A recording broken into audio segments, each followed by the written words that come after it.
Good. Good morning, everybody. This is Seth Board Chair of the Nantucket Conservation Commission. We apologize for the technical delay, but we're ready to go here. We're meeting today on January 15th from 10 to 12 a.m. for the sole purpose of discussing the SBPF application that's been pending before us. Before we get to the agenda, we are going to do a roll call of members. On Zoom, we have Tim Brain. Here. Thank you, Tim. Well, and in person, Joe Plandowski. Here. Linda Williams. Here. Mike Miserelli. Here. And Seth Engelborg is here. We need a motion to approve the agenda. Motion. Thank you, Joe. We need a second. Second. By roll call vote, Tim Brain. Aye. Joe Plandowski. Aye. Linda Williams. Aye. Mike Miserelli. Aye. Seth Engelborg, aye. That carries unanimously. And we'll move on to the agenda. The first item we have is the public hearing of the Sconset Beach Preservation Fund at 41-119 Baxter Road, SC 48-3736. We continued this back in 2024 to this date for a special meeting to hopefully clear up some of the remaining questions. Before we get started on that, down to Nantucket Natural Resources Department staff, is there anything you would like to let us know at this point? Sure. So, I know I sent it to you guys both yesterday. But as requested, it's a little confusing. There are two almost identical orders. One still has a SE number, the SE 48, I always remember 3736, which is the state number. And then there's another one, NAN 142, which is the Nantucket number. Somebody has. You gotta mute it. It's Vince. I'm done. Sorry. Is the Nantucket number. They're almost identical. We removed a couple findings from the state order that were relative only to chapter 136, which is the local, but other than that, the special conditions are all identical. And then obviously the state act at the end doesn't have a waiver discussion. So we don't waive the state act. So those are the only differences. I would say if we're gonna look at one today, probably looking at the NAN one is the more complete of the two documents. And then we can reflect any changes on the other one, if necessary.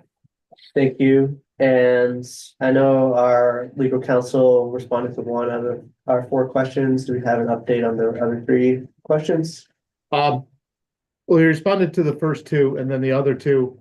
I'm not sure that he intends to respond. If we want him to come back, we can. I know his general discussion with us were related to your ability to require compliance with the old permit. That's certainly within your legal authority to put in the order of conditions. I apologize for not remembering the other question off the top of my head. I'll have to bring it up. But we can certainly have Mr. Sanders back if necessary for questions. Okay, thank you. Will, anything else? All right. At this point, does any member of the applicant's representative wish to make a comment? Chip Nyland on behalf of the applicant. Just in terms of housekeeping, we filed a letter on Friday the 10th before noontime. Apparently that wasn't placed in your packet. Jeff and Will indicate that they did put that in your packet the following, I think on Monday. But it was timely.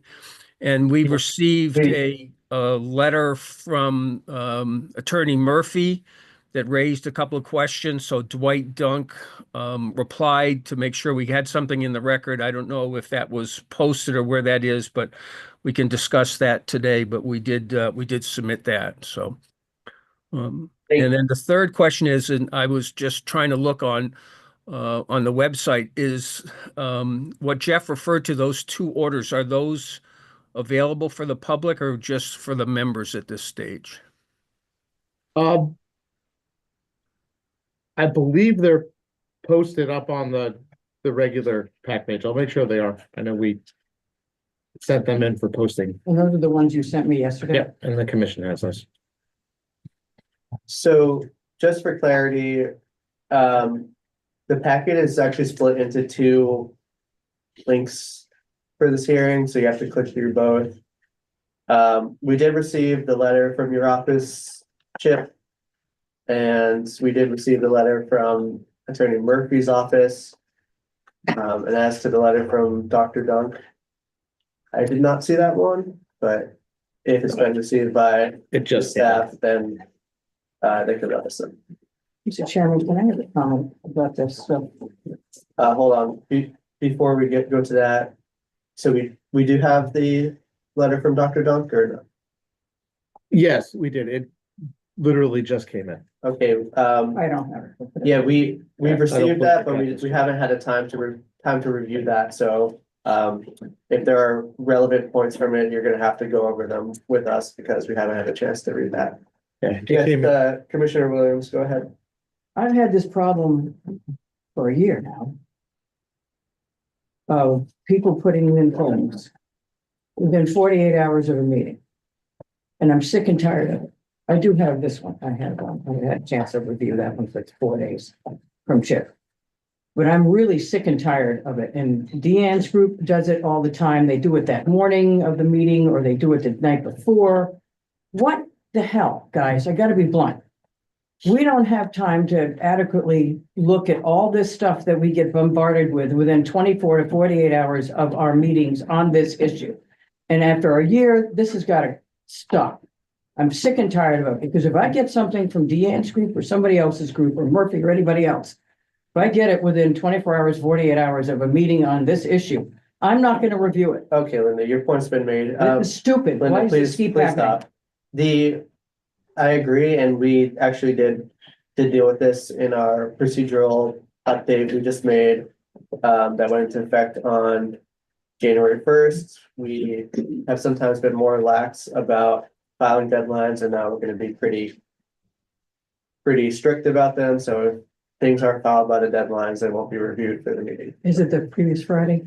Like it is for everybody else? Or? It depends on what you're sending in. Information versus filings have a different deadline, but all those deadlines are posted on the schedule for everyone to view far in advance. But I don't know why they continue to think that we're going to review something we get the night before or the morning of the meeting. That's just, it's disrespectful. We are not going to review it. If it's not, I hear your point, but if it's not filed on time, we will not be reviewing it. But I did have Chip's letter in time. Thank you. I will say, Yes, Jeff, just go for ahead. a point of clarity on this, we received Mr. Dunk's letter last night at around 5:30, and we haven't sent it out because it was post deadline. Thank you. And thank you, Dr. Junk, for submitting it. It will be sent out. We will review it. And if there's another meeting, we'll be discussing it. But Mr. Chairman, one thing it does do, it prolongs the situation. Because if we're sticking to our deadlines and we need to, then we can't consider it and they want us to consider it. That means it goes off to another meeting. This is never going to end if this keeps happening. I take your point, and the onus to submit things on appropriate deadlines is on the applicant. So yes, Dr. Dunn, go ahead. Just to be clear, Commissioner Williams, the Attorney Murphy letter was received or, sent out and received on Friday, the 10th. And we just wanted to have a response in the record. I'm not necessarily, I knew it was not going to be in on time because we got it after noontime on Friday, but I just want the response in the record. And that was the purpose of submitting it. Thank you, Dr. Dunn. So I think we're going to be moving on from this at this point to get to substantive discussion. So it seems to me, at least, that there's only really 3 items that remain that need to be discussed. One is the what we're now calling, or we're currently calling, walkable beach, but I've made a suggestion to actually change the terminology to staff, which we'll go over the reason for that. I think that's a big issue that we need to discuss. The other is clarifying, whether the previous order under SC 2824 remains open and valid and unexpired. And if so, making sure that we assess the appropriate catch-up sands related to that. And the third is just clarifying a little bit of confusing points in the other failure criteria. Does anyone else have anything that they think needs to be discussed at this point? We'll get back to the waiver list at some point. Yeah, we'll do that. Yes. I have one more. We put a change in just because it's been discussed a lot and from my notes and listening to the select board. A little bit of discussion relative to, sorry, I'm on the MAN version, but the makeup sand. I'll pull the number. Yeah, so we're gonna talk about the makeup sand when we talk about its relation to the previous permit. Because And you have maybe that number two. maybe we'll just start there. So we're gonna start, yes, Ms. Moldenhauer, please go ahead. Oh, I don't know if Attorney Nyland was going to speak, but we had 4 points. You said 3 points. I just want to be very clear that we thought there were just 4 points. 2 are the ones that you identified, which are obviously condition 71F and 56F. The other one was the sand storage, which is condition 52. And the fourth one was the interim core maintenance. So we look forward to going through those. Obviously, the first 2 are the 2 that you identified. Thank you. Okay, that's fine.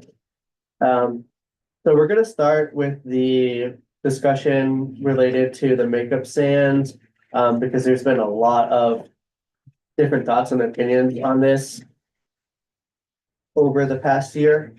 And I think everyone agrees to the fact that the permit holders of SE 28 or SE 48, 28, 24 are liable for doing the appropriate makeup sand up until the time that the permit expires or did expire. Even SBPF in their previous filings agreed to that. But I think it's now come to light that there's a possibility that the permit did not expire on the date that we all thought it expired. And you can thank our governor for that, because in the name of economic development, she decided to pass the Mass Leads Act, which automatically extended all permits that were unexpired for 2 years. From what date? It's all permits that were set to expire, I think, between 2023 2023 and and 2025. 2 years. Two years. there. 2 years. It happened in October, I think, or last year. We have, or the town of Nantucket staff has talked to town council as to whether this applies to Concom permits. Wow, And we have a definitive answer that yes, it applies to Concom permits. wow. So the original, well, the original expiration date for this order was quite a while ago. But then because of COVID tolling, it was set to expire in March of 2023. Right. And we all thought it expired in March of 2023. But because of the Mass Leads Act, it's both my opinion and I believe the opinion of the staff that this permit is unexpired So From- when? until March of this year, 2025, remains in full valid force and effect, because it has not expired, it has not been closed out with the or the certificate of compliance, and it has not been voided or revoked by the commission. So in fact, SE 2824 remains active and open today, and carries all the same rights, privileges, and responsibilities as it did in 2021 or 2023 or whatever other year. 2015. 2015, yeah. So, Jeff, do you have anything to add on that? I think that was pretty well described. So Okay, commissioners, any questions or comments? surprised. I dealt with the previous one. My permits expired, but I guess they did not. I think we're all surprised, Wow. but, that is, that is where we're at this point. Attorney Nyland, do you wish to respond? Yeah, I think that's what you're looking for, is to have a discussion in terms of how this economic development rider affects where we are. So Yes. I think a couple of things. You know, we're looking at that language as well because interestingly, we're not the run-of-the-mill order of conditions here, because in the middle in 2021 there was a removal order that was ultimately upheld in Superior Court that requires us to remove the geotubes, and that sent us and the town down a different path where we had meetings with the town to try to find a way to resolve, you know, how we we're going to handle the beach in the future for purposes of erosion control. You brought in our Cadis as a peer reviewer. We spent a lot of time looking at alternatives and ultimately came up with a notice of intent that's in front of you, believing obviously that that order of conditions had expired in March of 23, and that took us down the path that we're on. And I think the way that we're looking at it is what we should be doing is, you know, committing ourselves to make up sand that's an appropriate way. We agreed and presented you with a plan that said, as of the time of the expiration, that we were providing you with 26,000 cubic yards of sand over a 5-year term. So that would bring us to where we believe and where we still may be, what the expiration date was. And then because, you know, we didn't want the town to think that we were looking for a free pass for having the geotubes on the beach for the time after the expiration until we are here today, you know, we looked at how much sand would be contributed to and sediment would be contributed to the littoral process. And we've talked about this a number of times. So we believe that that the that study shows that that amount of sand has been contributed over the lifetime of this, you know, 10-year project. Yeah, you know, I'm late to the game, but I think everybody understands that when this initially was proposed for erosion control, it was going to be for part-time as a pilot, and then ultimately we were going to have a, you know, a more long-term solution and a longer set of geotubes, and that didn't happen. So as a result, we continue to place the 22 cubic yards per linear foot for a number of years, which we believe actually added material to the littoral process. So we still believe that the commission has the discretion to determine exactly what that makeup sand or deficit, whatever you may want to call it, can be, and that can be within this order of conditions. And that B, we think that that should be tied to, you know, what was actually gained by SBPF by you know, by having the geotubes on the beach for the last couple of years, and we think that we've met that test. So we would still propose that we proceed with the extra 5,000 plus cubic yards per year. And by the way, that's, I don't want to get off on a tangent, but one thing that we haven't determined is how that should be added, whether that's a sacrificial dune that's on the beach that would be lost in, you know, 1 or 2 storms, or if we put that on the template so that it lasts longer. You know, where we put it, you know, ultimately we would propose it would be on the northern side of the beach. I think we wanted a park to the side that I would propose that there would be a condition that we would come back to the commission with our proposal in terms of where that sand would be placed and what the timing was, and that would have to be approved by the commission before we went forward with that, you know, with that makeup sand. But anyway, Yes. Thank you, I Attorney Nyland. That, and that I don't condition mean to get is off on a tangent, but necessary. I think that that's where we are. Is we think that we have a proposal that answers what was due as of the expiration and provides the sufficient sand for the littoral process over the length of the project.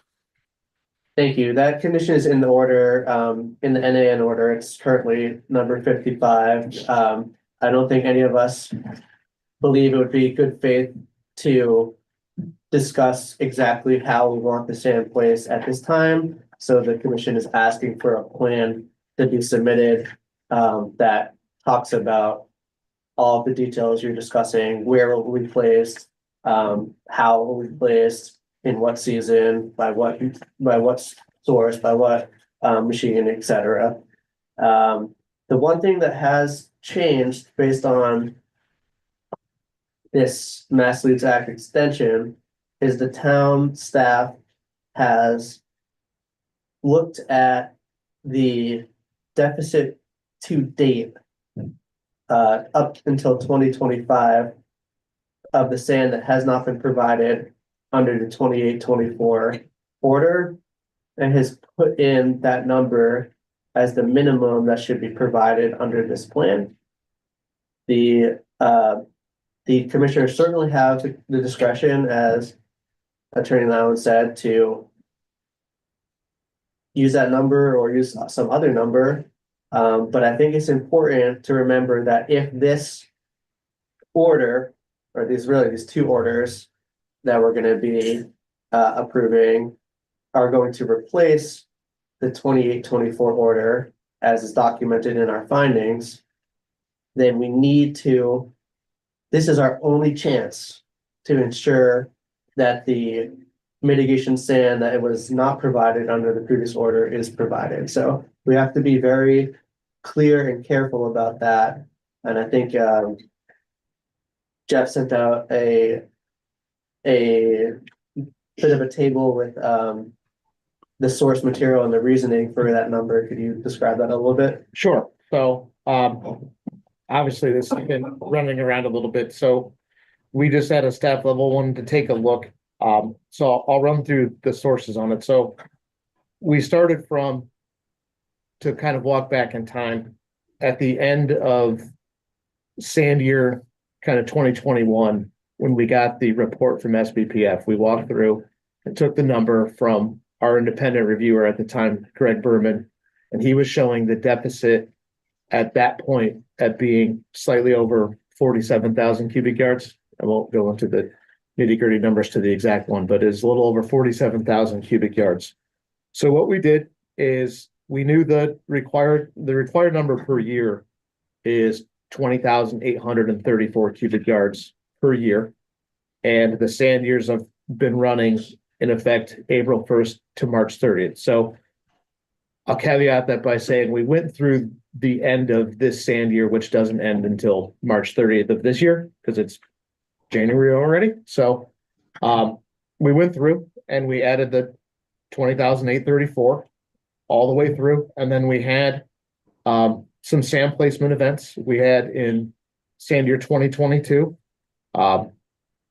SPPF documented a delivery and installation of just under 21,000 cubic yards. That was then subtracted from the deficit total. And then again, in sand year 2024, 4,500 cubic yards were documented to the commission. We were able to confirm. So when we added all of those up total and subtracted out what had been provided, the number that we got to was right around 105,465 cubic yards. And I know other numbers are around for that.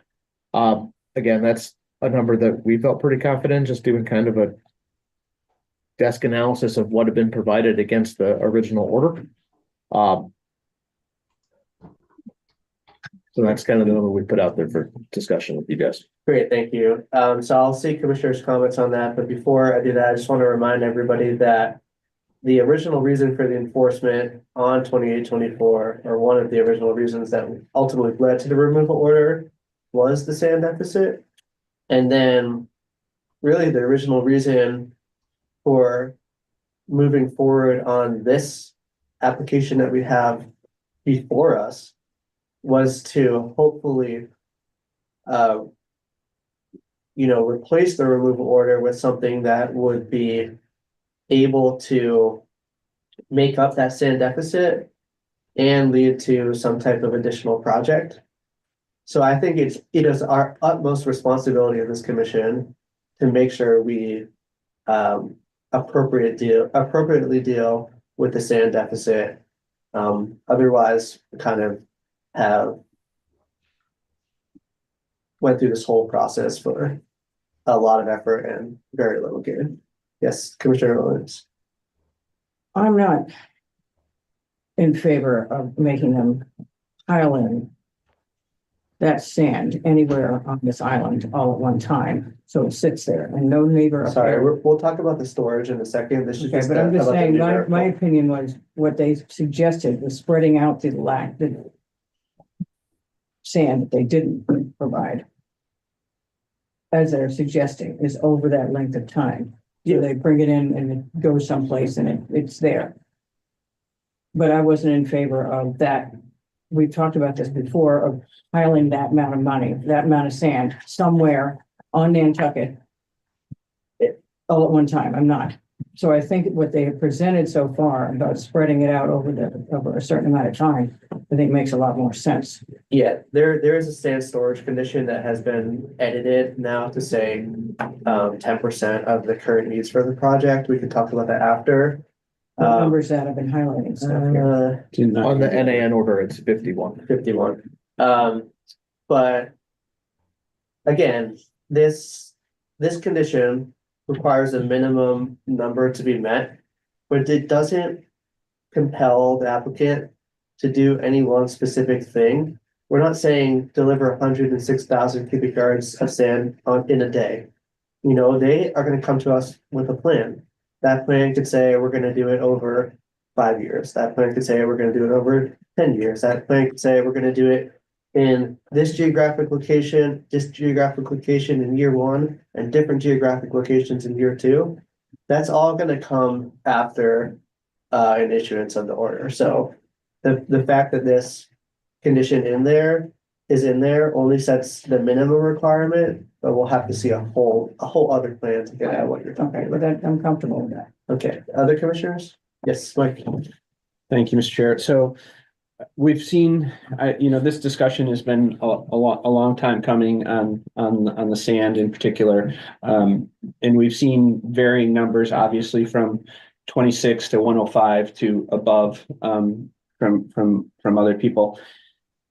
It's a lot of sand. We understand that. The area is in need of it. I don't know if it makes or breaks the project, although that's not really the commission's charge to worry about what the sand cost is. I just know we have a deficit of about 80,000 yards here, give or take, that we have to come to terms with. And I'll be curious to see what other commissioners' position is on it. I would say probably the reality is maybe nobody's going to be happy with the amount of sand. But we have to dial in on it pretty quickly. Yes, before we go to Linda, let's go to Joe. I don't understand how we are going from 25,000 to 105,000. Where's the shortfall? Sure, so part of the change is the fact that the application is still unexpired, open and valid, at least in my opinion and in that the opinion of our staff. So as time has gone on, additional sand years have been rolling, causing 21,000 cubic yards of delivery to be needed every year, and those have not been met. There also is a little bit of a different accounting in what SPPF thinks was required for their makeup versus what the town looked at even in the years that did match. So I guess Jeff can sorry, I can't speak today. Jeff can weigh in on that more, but yeah, it has to do with those two things. Go ahead. Should I explain that, Tom? Or do you have another question? I was gonna say, so if 105,000 is the right number, why aren't we just sticking with it and proceeding? Well, we can, if the commissioners are happy with that number, we'll just stick with it and then move on. So commissioners, I guess we'll ask Tim if he has any opinions, but Yeah, and honestly, I'm a little lost in the numbers, but it seems fine to me. okay, we're just gonna stick with that and move on then, because there's a lot of other things to discuss here, but Linda, go ahead. We will also go to the representatives and the public, but go ahead. Have we all arrived at a mutual agreement on how much sand every year yet? For Forget the deficit makeup, but just how much sand has to be delivered. Are we sticking with the original number, which was set up to fail? But have we arrived at a number yet? That's in a different area of the permit, and it's sort of gonna bring us down a tangent. I would say we have not arrived at a number. Okay, There is what the applicants have presented with their adapted sand management, and there's altering opinions, but let's just talk about the deficit makeup for now, otherwise it's gonna get too confusing. all right, because I see in their sand deficits, they have a number which is different than the number we were operating under the other one. Okay, Ms. Moldenhauer, it's your turn. Hi, yes. So I mean, I think, to Commissioner Williams' point, we are good with the current proposal for the adaptive sand, and that is different than the old permit. I think that's part of the confusion here.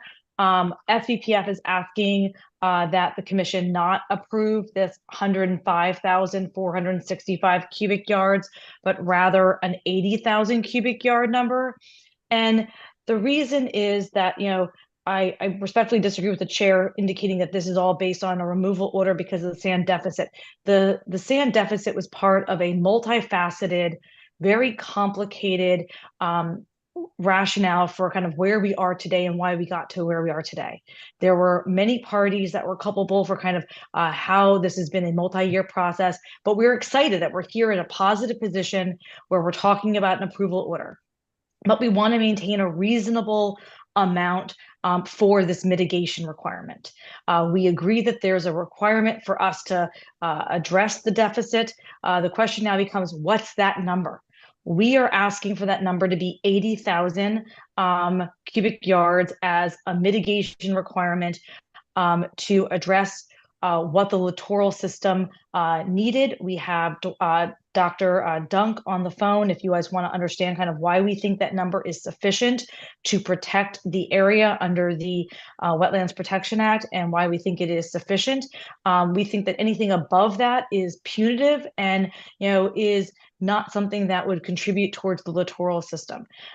We've provided that information and we are hopeful that we can come to a reasonable amount that is then spread over 5 years. Again, that would be a total of about 80,000 cubic yards from a deficit perspective and not the additional 105. Thank you, Meredith.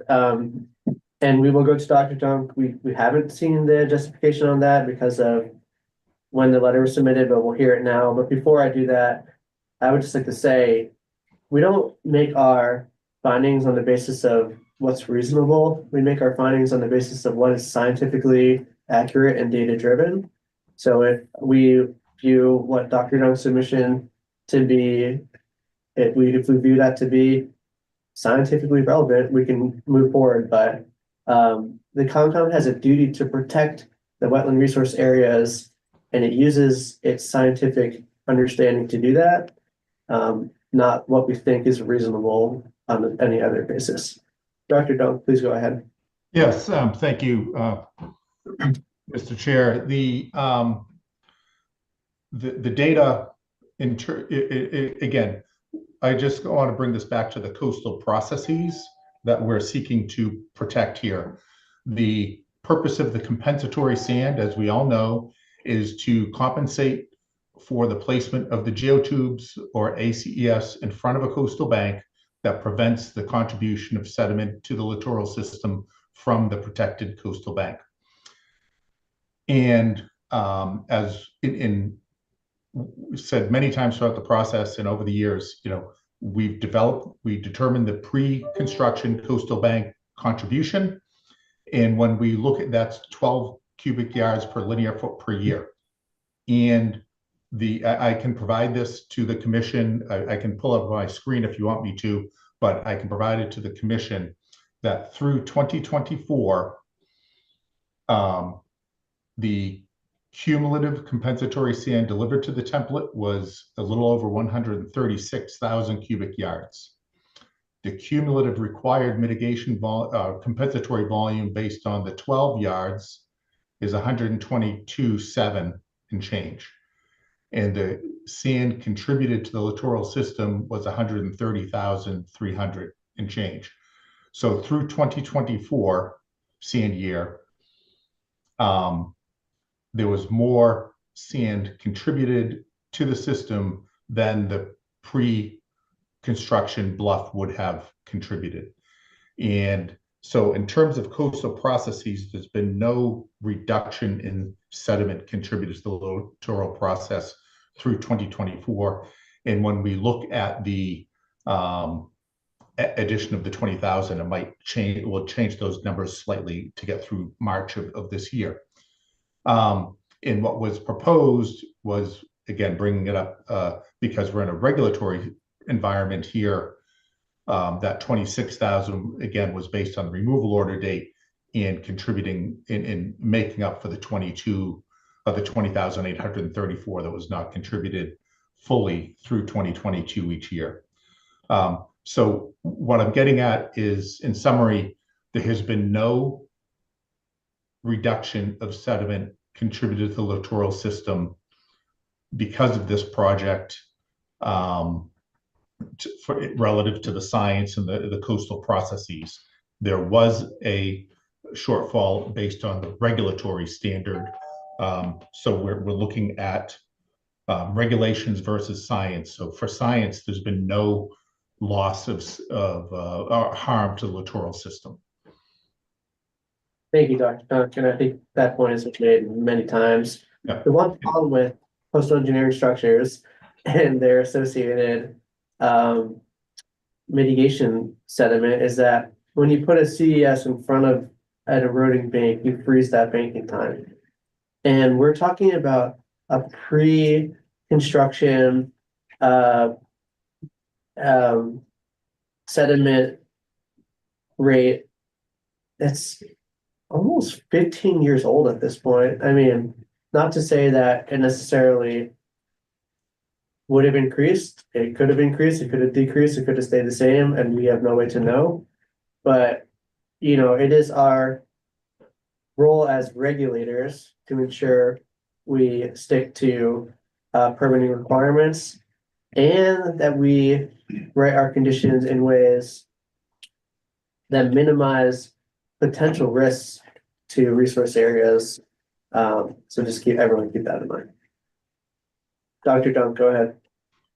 Yes, I understand exactly what you're saying relative to freezing that in time. The data that was new, based on the most recent aerials that was in the NOI shows just north and south of here a lower contribution rate than this 900 feet. This 900 feet was really the kind of the worst erosion area. That's why it was protected, some 10 or so years ago. But again, in terms of the contributory compensatory sand, that's the number we have to go by. And anything, frankly, the 26 that we presented in our draft, anything over and above what's been contributed is an addition to the littoral system and would be providing additional sediment to the system going forward. It would more than make up for the sediment or the presence of the geotubes for the last 10 years. Thank you, Dr. Dunn. Commissioners, thoughts, questions, comments? If not, we're going to go to the members of the public. Okay. Has anyone physically present in person wish to speak? You got to come up to the table, I think. introduce yourself with your name and connection to the project for the record, and then. Feel free to sit down still. Yeah, You don't gotta stand. Yeah, you don't understand. It's helpful for the mic and the owl to pick you up. Okay, thank you. Good morning, Mr. Chair, members of the commission. Dennis Murphy. I'm here on behalf of the Green Hill family. I just had three quick responses. The first is we appreciate that SBPF is willing to provide more sand than they were an hour ago when we started this meeting. But this isn't supposed to be a negotiation. This is actually regulation and science. If you adopt their number, it's like adopting the adaptive mitigation and applying it retroactively to a permit that had the 20,000 cubic yard number in it. Now, I don't think you are entitled to do that retroactively. So that's my first point. My second point is that this should be mathematical calculation, and Mr. Carlson, we trust his number. There's no sense in quibbling over 5,000 cubic yards one way or another. So I think that's not something that should take the commission's time. But it's math, not negotiation. My third point, and this goes to the plan that you're going to consider afterward. When you are talking about the time frame for mitigation sand to be placed, the only thing that I suggest is that it be within the tenure of this OOC that you're going to order. Otherwise, it's going to be legally dubious. Somebody suggested that it could be 10 years. If your order of conditions is only 3 years or 5 years, the obligation to put the sand should fall within that same time period. So that's all I had. Thank you, Attorney Murphy. Ms. Williams, do you have a comment specifically related to that? Yeah, because it looks like they're planning on making it up within 5 years. Yes, Am I missing? the applicants have initially suggested that their plan will include a 5-year makeup timeline, but that's not an official plan at this point because we won't really be receiving that until we issue the order. But I take your. That is the intent of the applicants. Yeah, but I take your point that it has to be within a finite amount of time.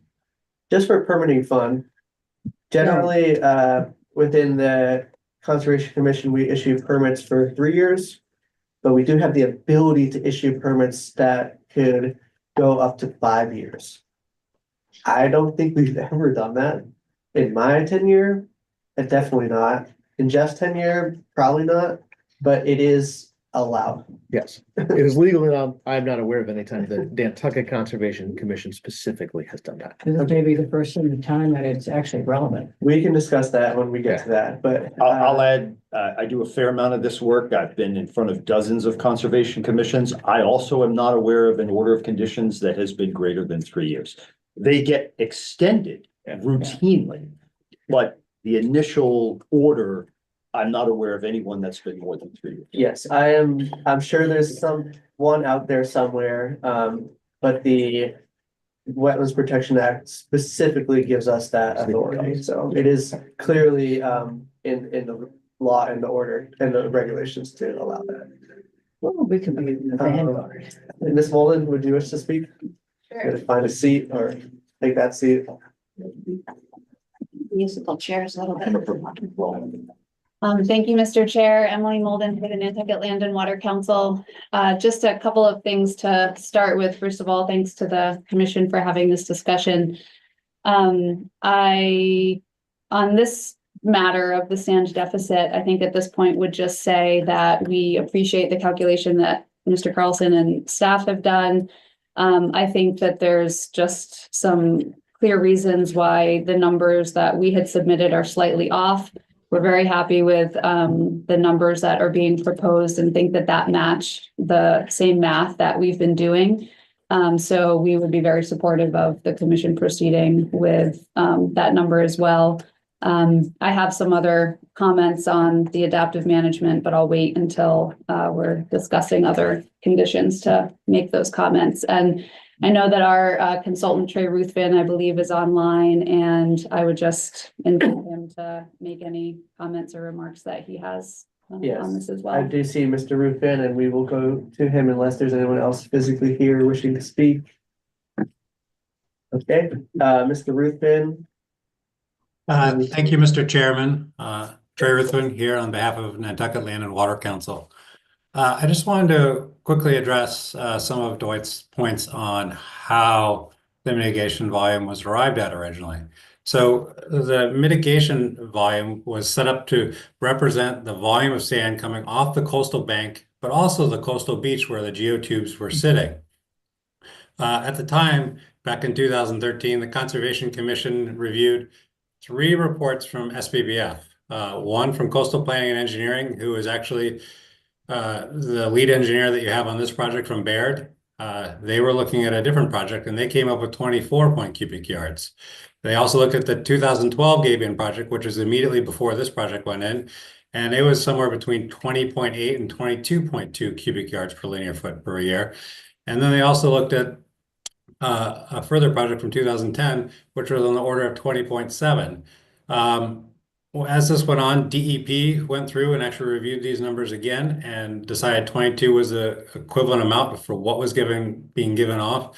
And then the Conservation Commission, after the superseding order was issued from DEP, also agreed with that when they approved the order of conditions. So what I'm saying is that the volume that is required through the order of conditions is an accurate volume based on the calculations that had been presented to the Conservation Commission.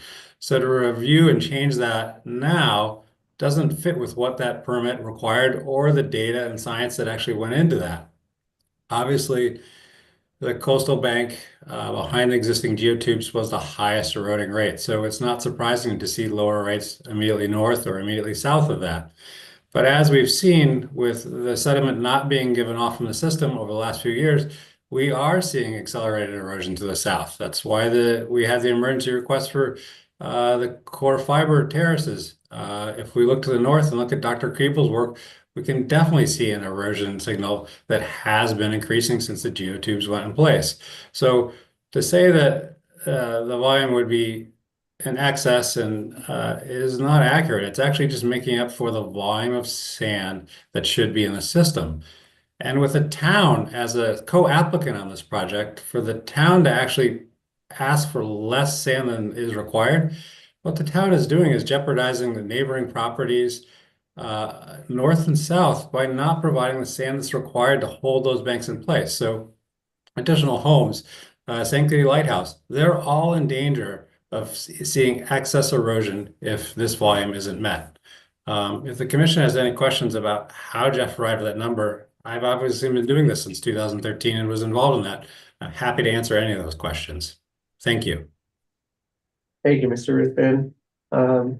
We have 2 Mr. Murphys here today, but Vince Murphy, if you want to, you're not required to, but as the representative of the town, do you have any thoughts about the number that's in the order Before that you you go wish to ahead, speak on? can you ask the gentleman if he agrees with Jeff's number? Mr. Ruthven, for clarification, do you agree with the number in the order that is 105,465 cubic yards that has been calculated by the town of Nantucket staff? So relative to the letter I sent in, Jeff's has the 4,500 cubic yards that was added in 2024, which I did not have because it hadn't been submitted in work records. And then the only other difference between Jeff's calculation, which was done by Greg Bierman, and my calculation is back in 2015 and 2016. If you look at the annual maintenance reports, bluff erosion of 2,138 cubic yards was considered mitigation, and it's just bluff erosion. And so those are actually taken out. But otherwise, Jeff's and my calculations are almost identical. Whether we use the 2,138 cubic yards from back in 2015 and include that or not include it, that's not really material to the overall conversation. Thank you, Mr. Ruthven. Vince Murphy, come up to the table.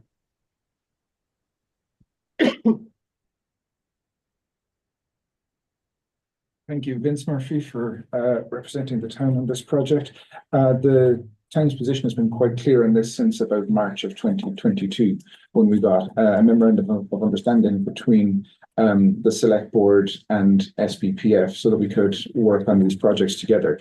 And it's been quite clear since that timeframe in that signed memorandum of understanding that SBPF take full responsibility for any historic sand issues. This falls under historic sand issues. The town tends to remain silent on this one. We just let them deal with it.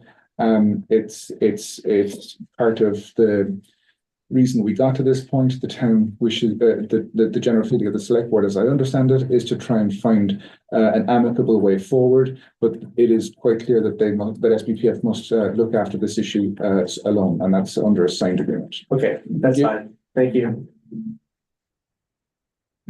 Anyone from SPPF that had their hand raised and took it down wish to speak? Dr. Dunk, go ahead. Yeah. Yes, we've had this discussion many times, and there are a couple of elements here that Mr. Ruthven is mixing relative to you talking to the full littoral system from the top of the bluff out to the depth of closure, or we're talking about a portion of the littoral system, which is the face of the bluff. Because a CES does not affect the littoral system, does not cover up or prevent the movement of sediment seaward of the base of the CES, the practice by the DEP has been to require that portion of the littoral system, which is the face of the coastal bank, be compensated for. And when we look at the face of the coastal bank, the measurements that were provided in the original NOI, what was provided in the annual updates to the 28-24 are 12 cubic yards per linear foot for the face of the coastal bluff, not including the beach or the submarine portion or subtidal portion of the littoral system. But I don't want to, that's not why I raised my hand originally. So this has been back and forth many times. So I'm not going to say anything further about that part. Mr. Ruthven and I have a disagreement about how this 22 came about. But my initial reason for raising my hand was in response to Mr. Murphy's comment about the timing in the period of time for an order. Yes, the regulations allow for a 5-year order of conditions. Extensions can be issued to an order of conditions. But likewise, I think this commission regularly does with its certificates of compliance is to include ongoing conditions with a certificate of compliance, such that when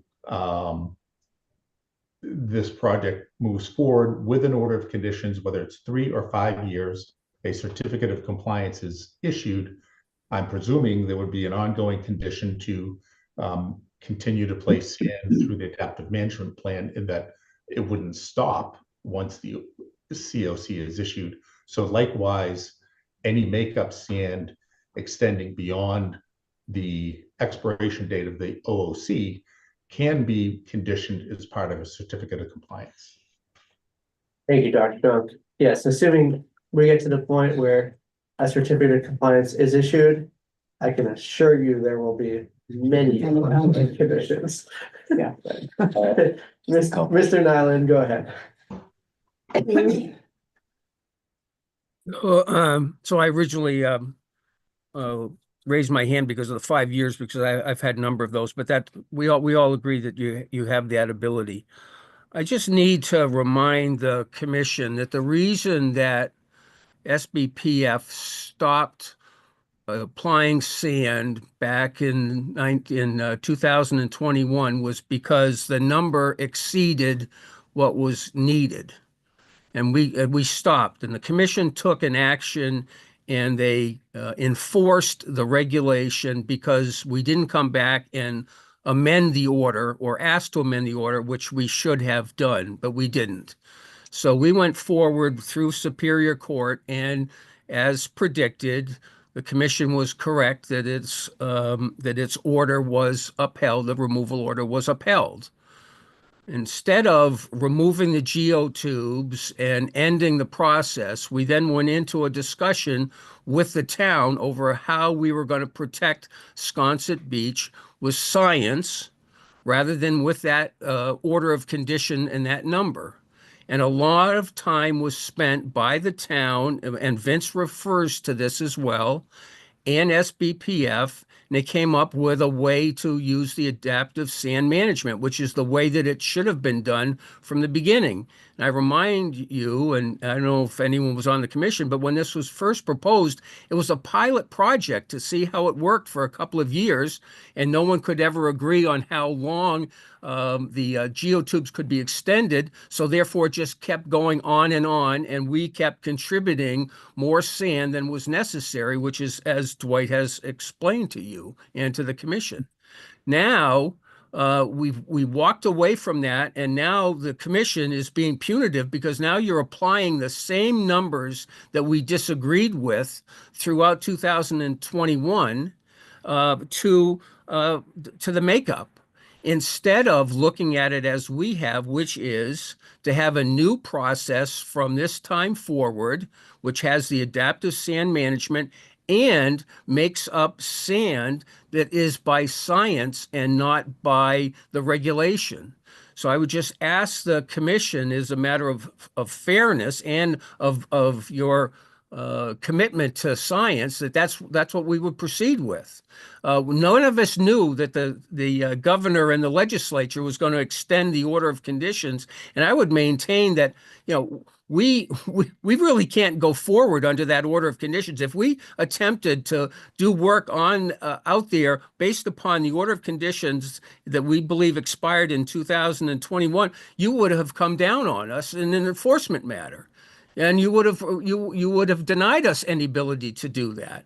So on the one hand, we weren't able to do any work, but now you're saying that, well, now that it has Lazarus has risen from the dead and the order is now alive, we're going to make you give all the sand that we thought you should be given, which we disagreed with in the future. So, I would just ask the commission to look at this as a question of fairness and science rather than numbers. I agree with Attorney Murphy. This is not a negotiation. This is a question of fairness and science, not a question of negotiation.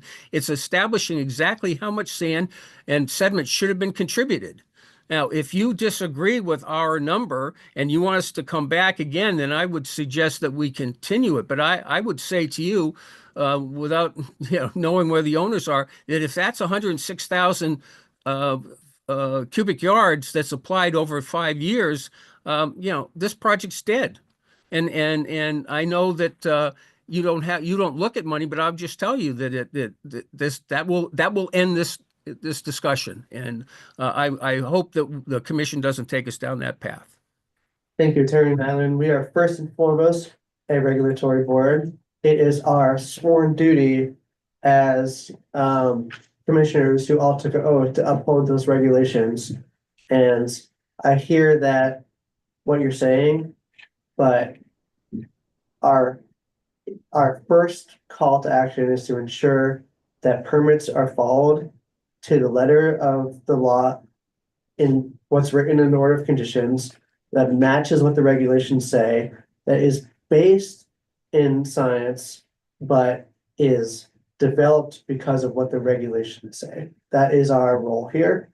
It annoys me sometimes. It does, but that is our role.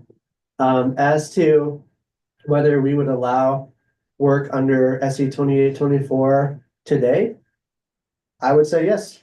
I would say wholeheartedly yes. If a permit is open and unexpired and not revoked, it remains active. So Jeff, go ahead. I was just going to say, I just want to clear up because you guys are getting some conflicting information from a lot of folks. So SC 48/28/24, the previous permit. I know no one wants to hear about it. Just as a reminder to folks, that was issued back in 2015. It was amended in November of 2018. The condition that has come into question now, many, many times, I have it right in front of me. I say that and I really don't. Is 32, where it says sand mitigation shall be at a rate 22 cubic yards per linear foot per year. And then there's a schedule that breaks down. When we re-looked at this number at a staff level, that's essentially what we apply. And I know I agree that sometimes I wish there was more flexibility and a little more gray sometimes, but from our end, the conditions that are in place, whether it's this project or any other project, are the conditions that are in place. And that's when we at a staff level review it, we apply those standards.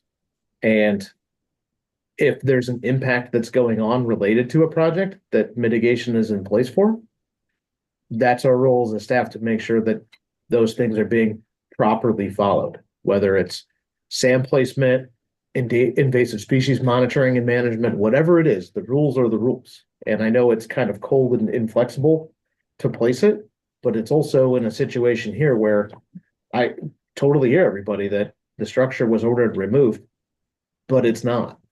And that sand is placed there to mitigate the impact. And until the impact is removed, I feel beholden at a staff level to report an impact and to make sure that it's being properly mitigated. That's when we calculated that number. I mean, I know it's high and it probably should have never gotten that far, but there's been ample opportunity to formally amend and modify it. And I know we always say we wish we could go back in time and do that, but we didn't. So our permits are only as good as the conditions that are in place. And that's the condition that's in place. I'm sorry that that's the case, but it is. Thank you, Jeff. I think if we don't follow the condition in this order, it's useless to write any conditions in any order, because they need to be followed as written. I'll also remind the commission and the permit holders that there was alternatives to letting the order expire. We could have revoked the permit instead of going down, the removal order pathway. We could have just revoked the permit, which would have caused them to remove it themselves, and then that would have caused the order to not have expired, but have to not be valid because it was revoked. The applicants also could have sought a certificate of compliance. It's unclear as to whether that certificate could have been achieved or not based on the project's compliance, but there are other ways other than letting a project expire to close out permits. And this commission, whether purposely or not on purpose, didn't seek any of those. We let the permit expire. The applicants let the permit expire, or at least they thought it was going to expire, and now it's clear that it hasn't expired. But they waited to the date where they thought their expiration was. We waited to that date, and then the state got a little funky on us, like they've done many times with the permit extension act, with the COVID tolling. People say Concon orders are 3 to 6 years, but if you look at the period from like 2008 to 2025, some permits have been 10 years. So we are 12 years. Yeah, we are required to uphold the permits as they are open and valid, whether we want to or not. And the government confuses us sometimes. It makes it tricky, but if the permit is open, it must be followed. That's my opinion. Yes, Jeff, go ahead. I'll say too, when we calculated too, I would point out as well that the commission post removal order has allowed work. That's where in sand year 2022, 20,841 cubic yards were put on. And then in sand year 2024, 4,500 cubic yards have been put on. So work has been allowed on the structure post removal order while this has been sorted out. So I think the commission's been. Thank you, Jeff, for that clarification. We're gonna go to Mr. Ruthven first.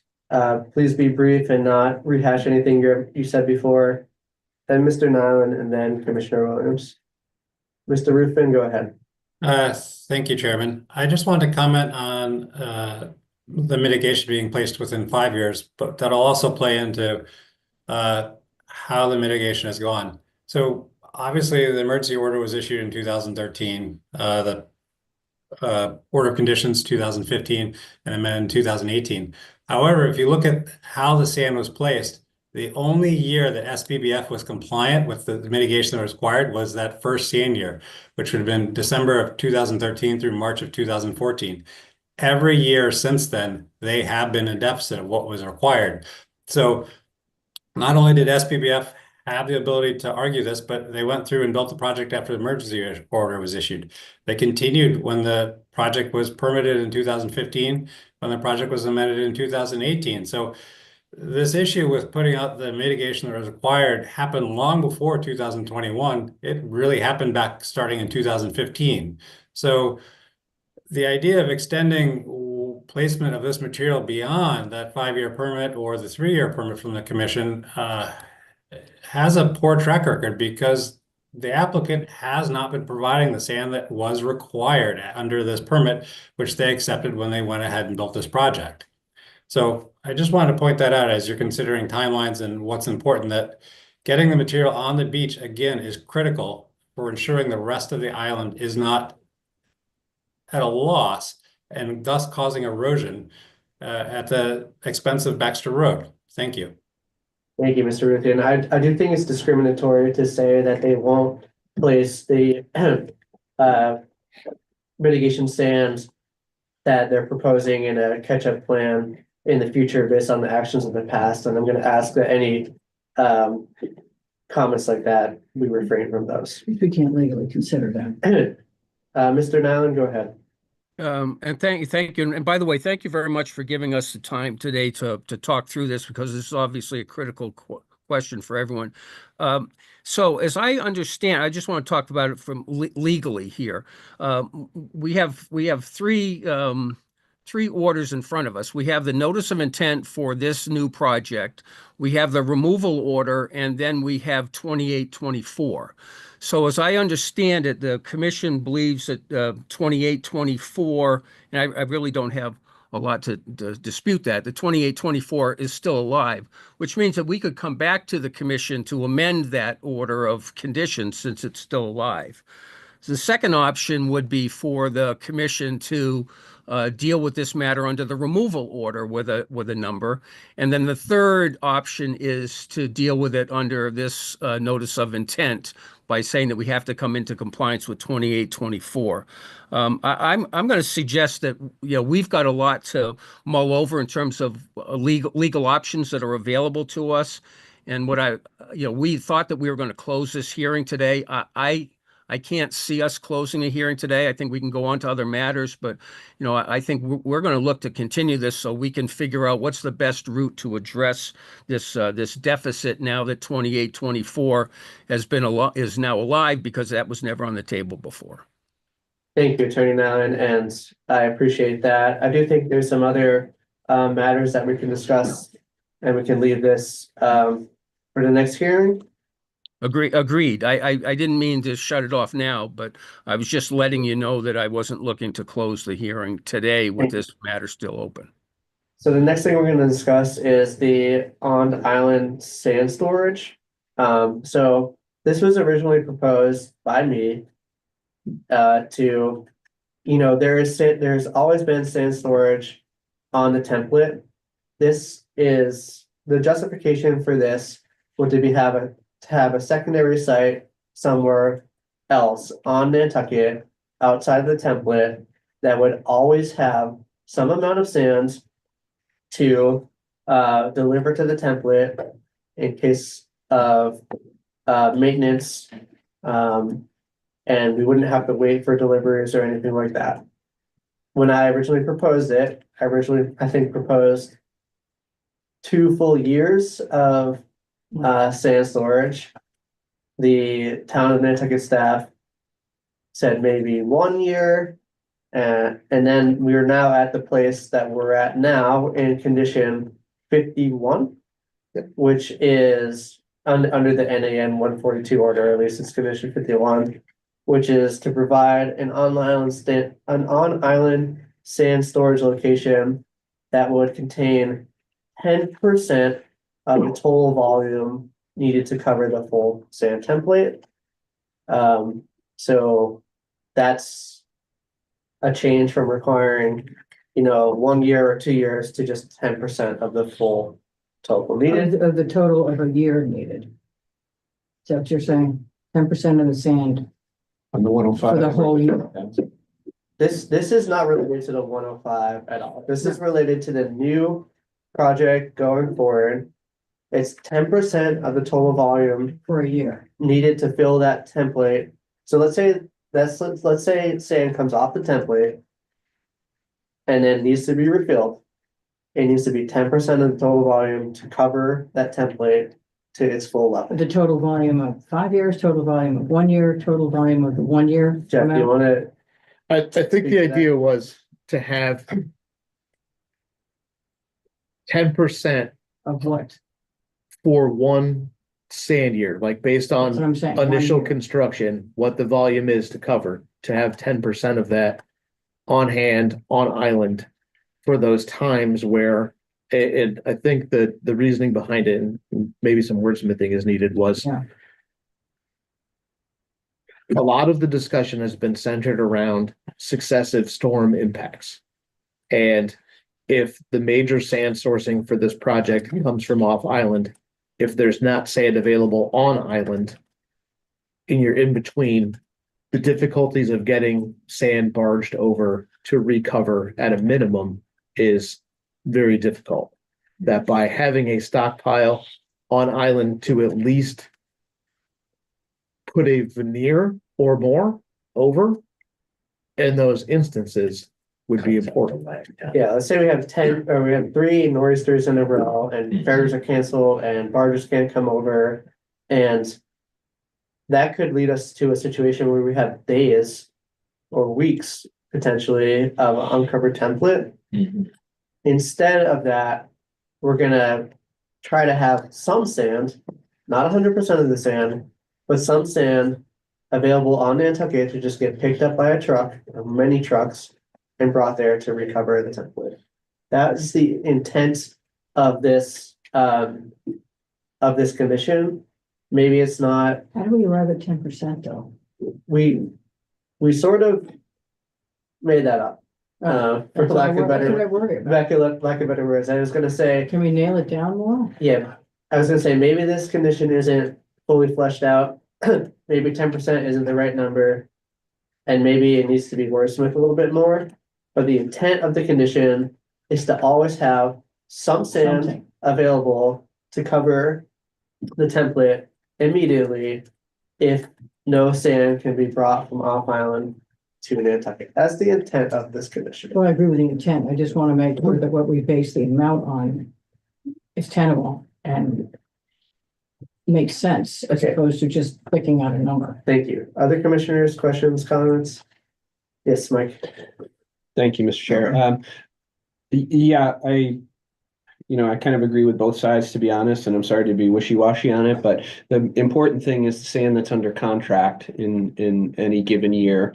We just saw, and again, it's not the commission's purview to worry about it, but we just saw there was an issue with where some sand was stored and it didn't work well It for was the town, illegally put so. there. That's why you had to move it. Well, that's another good reason to sort of get it wordsmithed into the right amount, so we don't create another situation if we can avoid it. Thank you. Other commissioners? Seeing none, Joe, yeah. go ahead. 10%'s fine. I don't have a problem with that. Okay, I do. So, there you go. That's an issue. yes, go ahead. Come on to the table. Back there. Yes.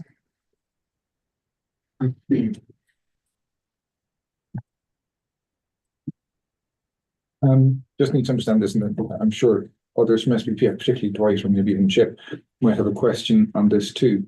But 10% of phase 1, 10% of the whole project, or 10% of what's done at a time? Yeah, So if it's phase one and phase two, or just phase one, if it's just phase one, because phase two comes under different environmental thresholds. Yeah. I don't know that we necessarily need it for phase two.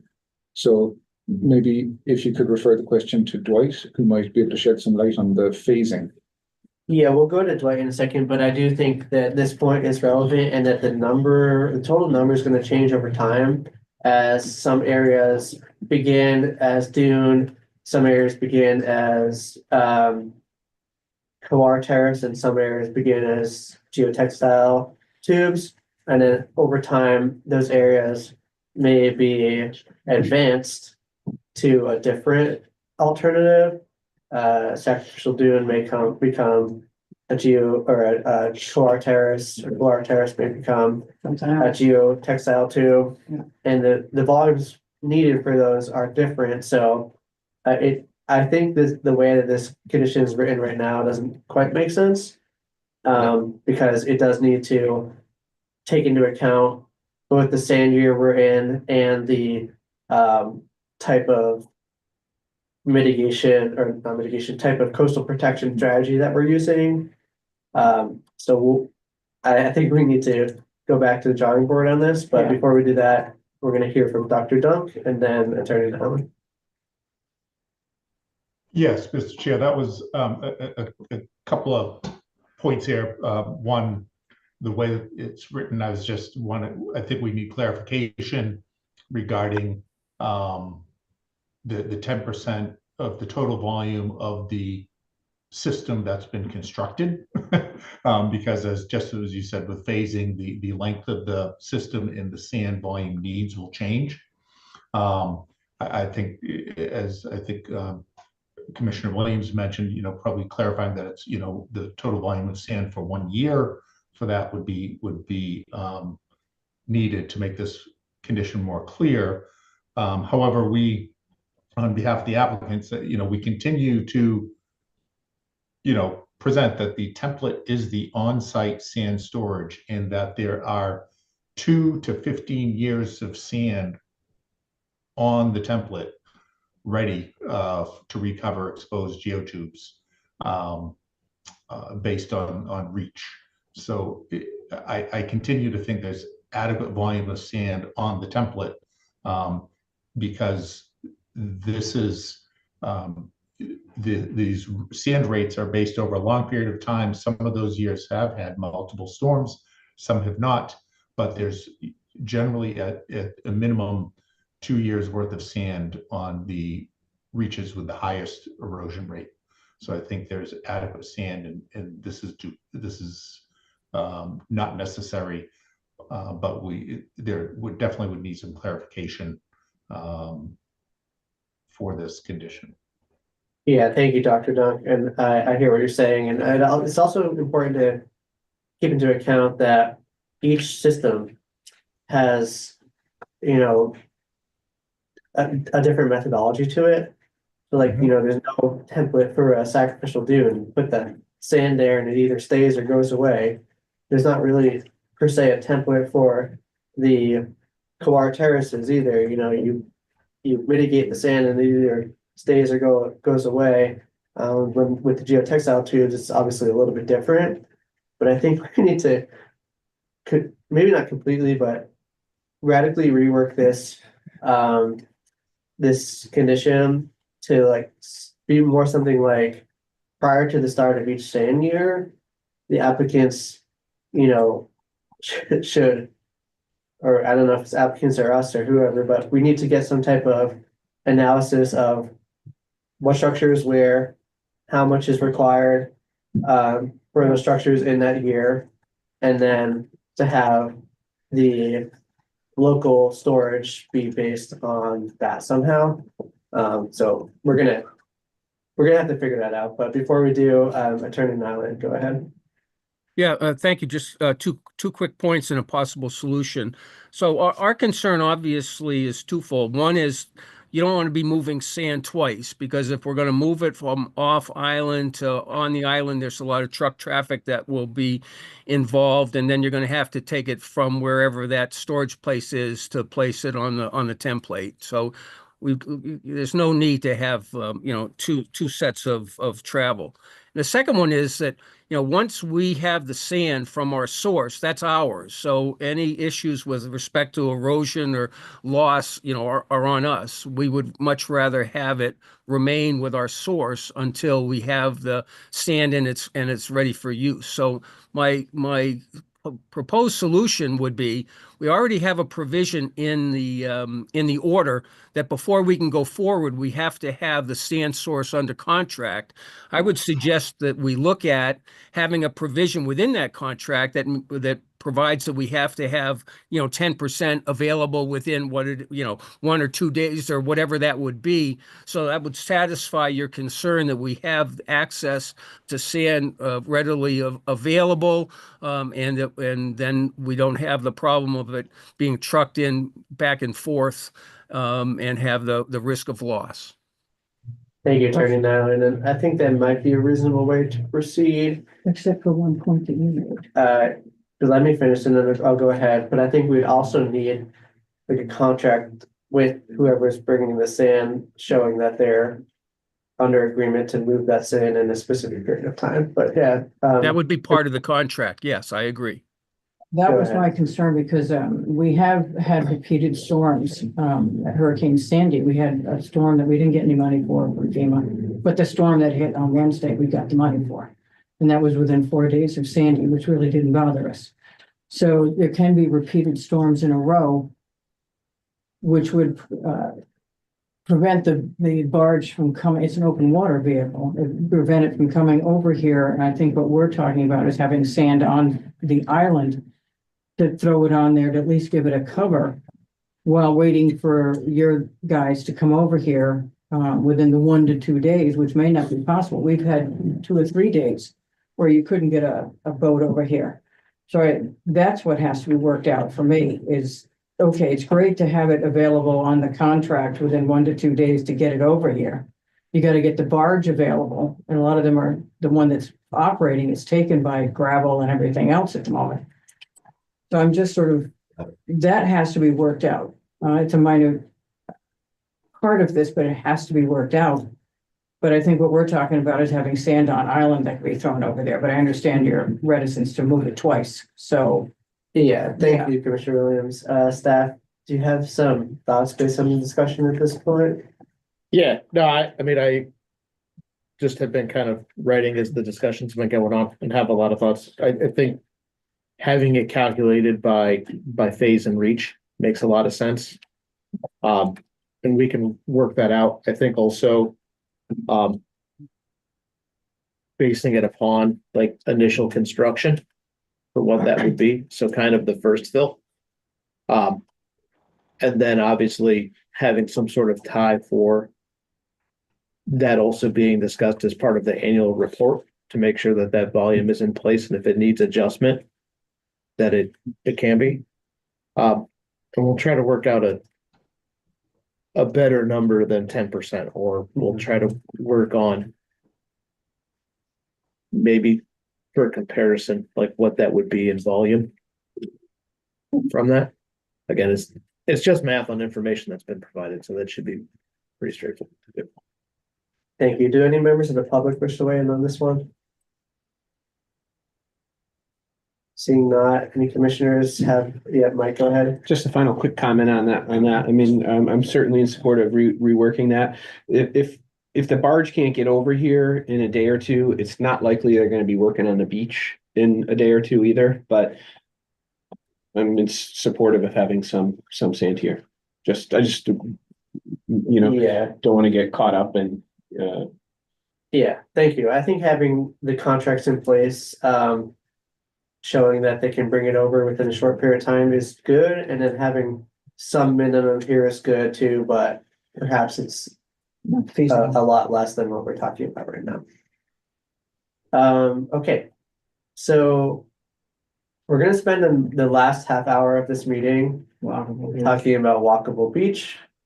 And under the current order, Will, can you go up to that? It's in the failure criteria part. What number is that? 70. Yeah, 71. One. 70F 70. on the NAM.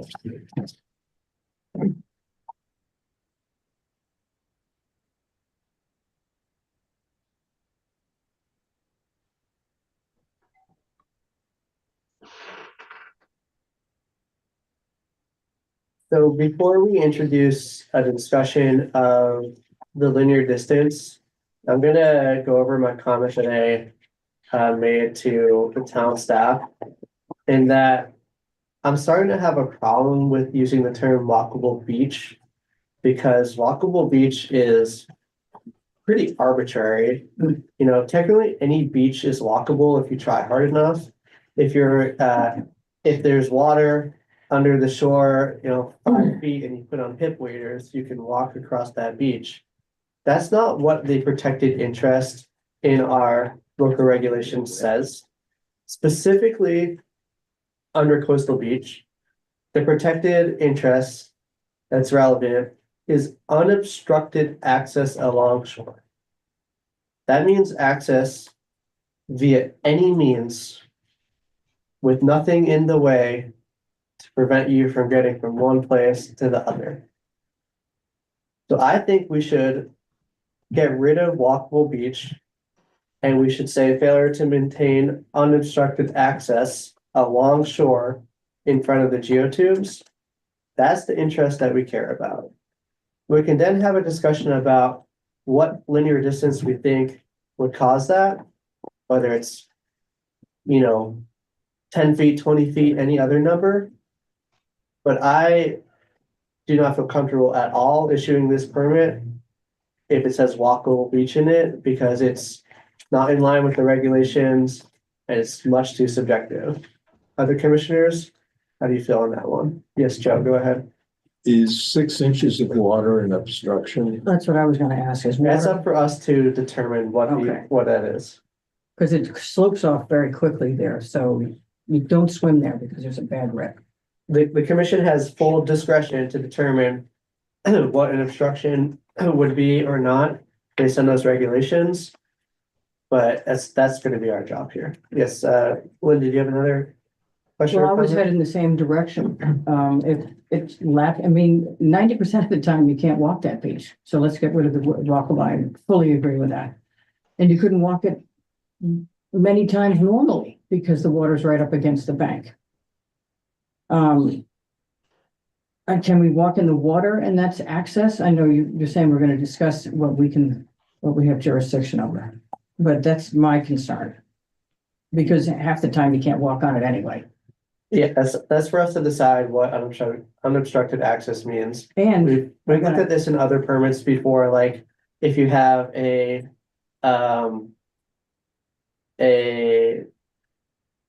bulkhead and you want to put stair set in front of that bulkhead that would extend into the water during certain tides, that is not unobstructed because there's a physical structure blocking the access.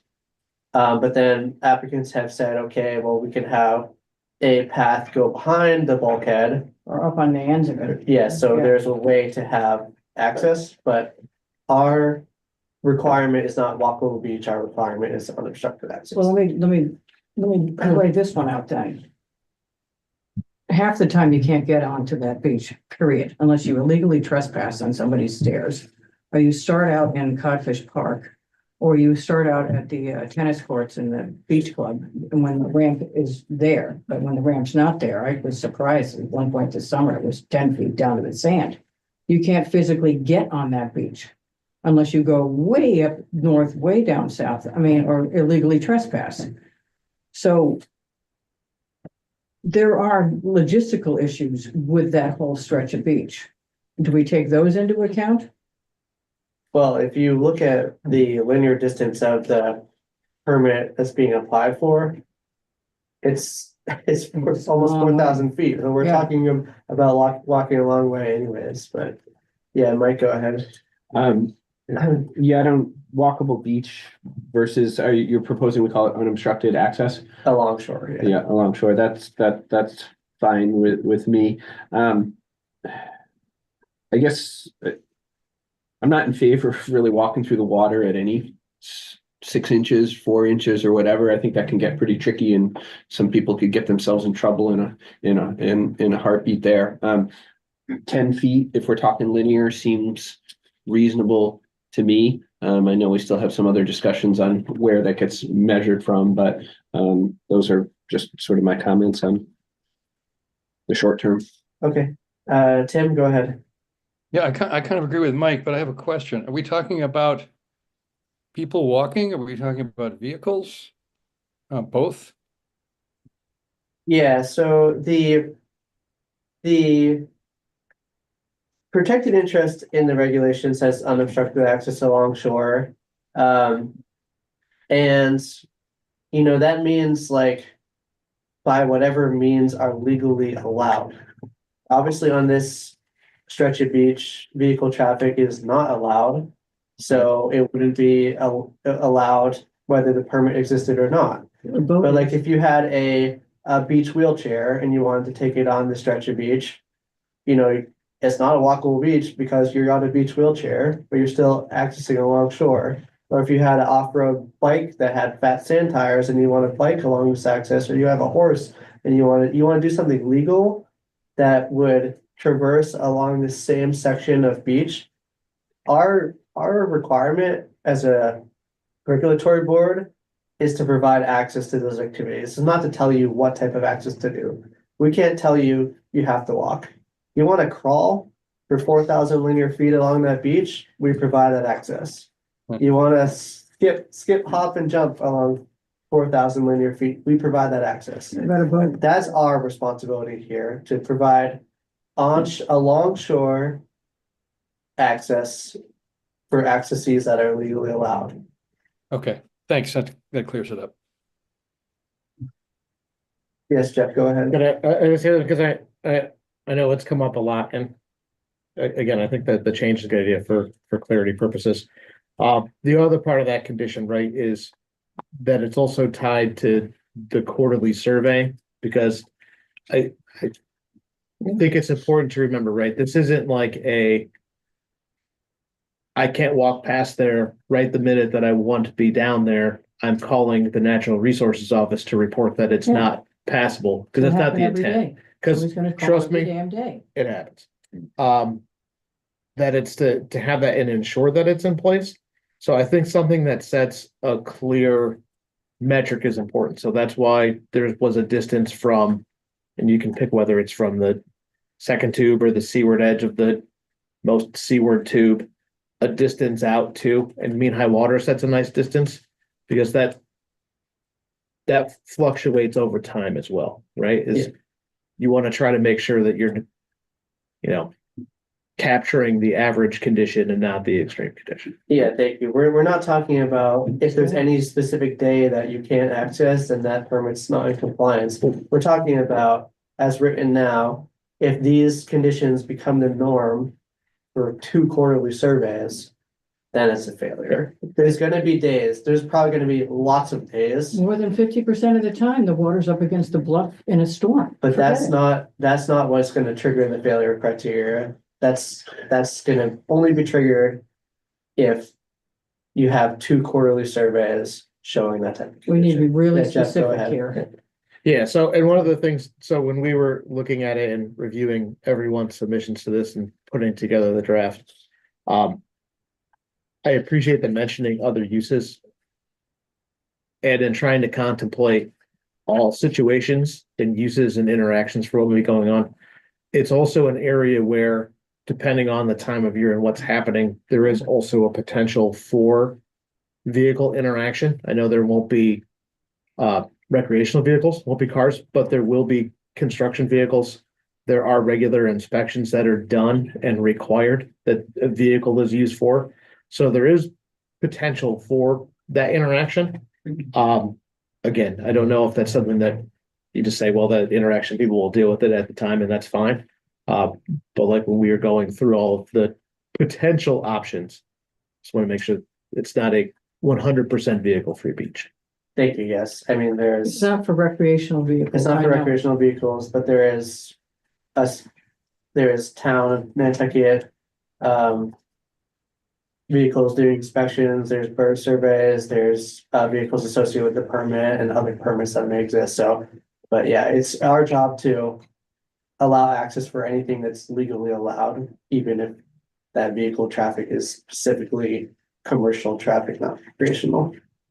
Mr. Nyland, Attorney Nyland, go ahead. Good afternoon. Thank you. Or I guess it's still morning.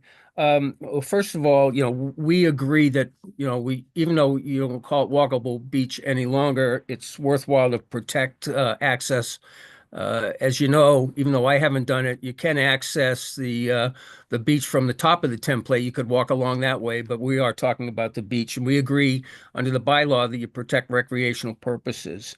And we also appreciate, I know that Jeff has indicated that he couldn't find anything nationwide in terms of what that means. Well, but we looked at it the way that Jeff did, I think, at least portion of it, which is that that delta, the area that's available for walking, changes by season.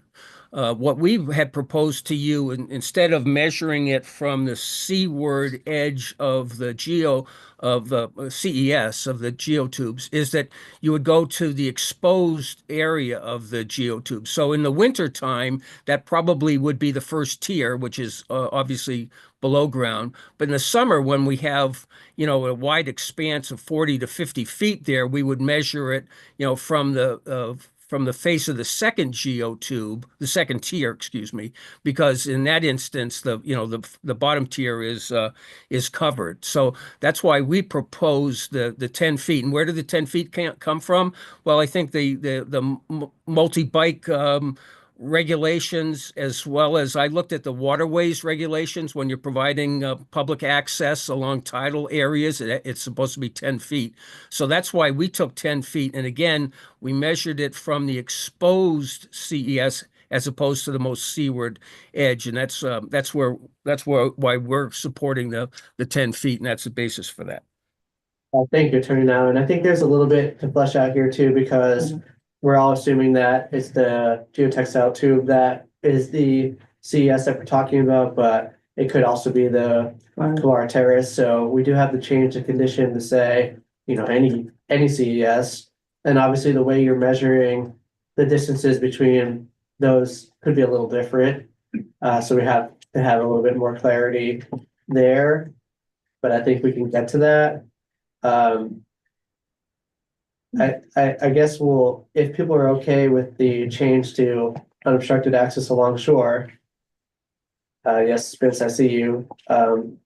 If people are okay with that, we'll go on to talking about the linear distance and what we're measuring to and how long we're measuring, but Vince, go ahead. Yeah, I wanted to hear from Vince on this one. Thank you again. So, I was looking at this, and I know we've already kind of discussed it in terms of the usage of the beachfront, and kind of want to revisit that again if you'll allow, please. There's maintenance vehicles. Some of these can be very large pieces of plant, very big pieces of equipment indeed. And you don't want people to pass around that somehow. One of the ways that I've been trying to look at this is in terms of 20 feet, that you would have that you'd have two lanes effectively, have a 10-foot lane for whatever equipment it might be there doing cleanup, repairs, even other just inspections over time. And then a second 10-foot lane from whatever the 0 point would be that we're going to talk about, that would be for passing effectively. Okay. Yes, Commissioner Williams. That takes me back to what Jeff said, just because they can't pass there because we have a vehicle or a piece of equipment down there for one day. That's too bad. That we're taking it by quarter, if I read you correctly, a quarter report on this type of thing. I don't need another 10 feet when 90% of the time they have the 10 feet when the piece of equipment isn't there. I don't want to go to 20 feet. I'm not in favor of that. I just think it's not going to be always 10 feet. or 20 feet, because the equipment's not gonna be parked down there forever. It's gonna come down and go back out, and that's the end of it, and then they can access the beach on another day. So I think if you're taking it by quarter, 3 months, and they can't get down there because in that 10 feet that they're proposing, there's a piece of equipment there for 1 or 2 days. Come the next day. So I don't want to permanently give them a whole another 10 feet, so it's 20 feet, which is probably going to be in violation 90% of the time. So that's why I'm comfortable with the 10 feet. So I'm not comfortable with the 20 Hold on. because I think it's excessive 90% of the time. Yes, Vince, go ahead. the purpose of suggesting 20 Fine. feet or 2 lanes of 10 is to recognize that there's more than one usage of the site. It's a dual use site or a multi-use site. Multi-use. So, yes, there's going to be days where there's going to be equipment on the beach and people will still want to access it. So it doesn't matter if it's 1 day a month or 1 day a week. It's still a dual use. And then we will have, even though it might be a low usage site, you'll have ability to pass. That is the reason why I'm saying 20 feet. I'm not Yeah, going there. it actually only matters if it's for 180 days in a row. Right, that's what I'm saying. It's not going to be. But yeah, the We're gonna commissioners, fail on this one. yes, Mike, go ahead. Thank you. I take Vince's point wholeheartedly, and I'm still comfortable with 10 feet just versus the days the equipment is going to be on there, and also the time of year the equipment is going to be on there. Maybe it's a question for Dwight, but given the road we have to hoe with possible appeals and town meeting, and that sort of thing, is like and when we think construction would start if we get that far, what that means for construction vehicle access. Other commissioners? Yeah, we'll go to Joe, Jeff, and then Dwight after that. Yeah, Joe, go ahead. What was the source of data that brought 70 F to say it's going to be 20 feet? That was Vince. Jeff, do you want to speak to that? Yeah, I can, and I think 20 feet one is, there's lots of different lanes of travel and widths and those things. And I think when we were looking at it, and kind of reviewing what everyone had sent in, trust me, we've seen submittals for 8 feet, 6 feet, 10 feet, 20 feet, 15 feet. There've been a lot. So we've kind of gone through a bunch of them. I think when we look at access, and I think this is why I appreciate Seth's suggested change from walkable to beach access. And what Vince just said, and I think the reason why we ultimately at a SEP level put in 20 is one of the things we also have to take into account is not just pedestrian traffic. And when we're measuring from the seaward edge of the geotube, and this, not to jump ahead, the seaward edge of the geotube to mean high water, we also have an obligation to make sure that things like any sort of construction vehicle, maintenance vehicle doesn't cross that mean high water mark. That's something that triggers, Chapter 91 licensing, things that are there. It's been a historical question that's come up. It's why one of the conditions requires that to get staked out, is we want to be sure that we're leaving enough space for any use that could be going down there to fit between the structure and mean high water to effectively pass without crossing that jurisdictional line at mean high water or potentially impacting the structure. And I think that's why we felt comfortable at 20. Obviously, if the commission feels that it should be bigger or smaller or split the difference, that's your guys' decision. But I think we were trying to make sure that we were avoiding that conflict with mean high water in the structure. Yeah, personally, I agree with the 20 feet. I think it meets that requirement. I also think, well, maybe we're getting a little ahead of ourselves right here, but I also think just measuring from mean high water to the most seaward edge of any coastal engineering structure is the simplest thing to do. That takes into account the difference between the geotextile tubes and the coir terraces. It makes it easy to follow for the permit holder and for the person doing the surveys and for anyone else who needs to measure that. I think it's the simplest way to do it, but I know the applicant disagrees. But we'll go to Dr. Dunk at this point. Sure. Thank you, Chair. One, Commissioner Mazzarelli talked a little bit about maintenance and whatnot. Just the history of the work out here is typically once the sand has been placed on the template in the spring, there's generally been no need for maintenance during the whole summer months. And then it picks up again, maybe with some hurricane in the fall, but certainly the winter time. And then sand placement has always been after Columbus Day in terms of refilling the template or placing sand on the template. So during the summer months, when it's most likely to be used, there's very little